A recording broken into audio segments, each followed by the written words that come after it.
Hi guys, तो आज के इस वीडियो में मैं बताने वाला हूँ कि आप लोग अपने YouTube को ग्रो कैसे करें।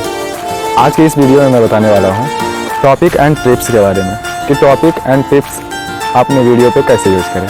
किसी भी टॉपिक पे आप वीडियो बनाते हैं तो उस पे आप एक बार अपने गूगल में या फिर इंस्टा में जो ट्रेंडिंग टॉपिक्स है उसे लें। एंड टिप्स, कोई भी टिप्स आप लेते हैं तो उसे लेने से पहले ये देखें कि वो टिप्स कैसा काम कर रहा है। जैसे कि आप कोई अपने चैनल पे जैसे कि आप व्यू लाना चाहते हैं तो या व्यू के बारे में बताना चाहते हैं, उस टॉपिक के बारे में आप रिसर्च करें।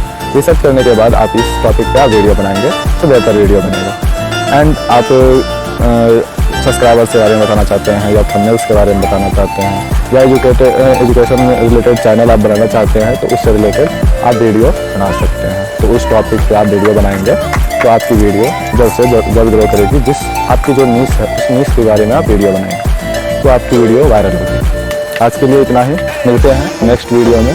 जय हिंद, जय भारत।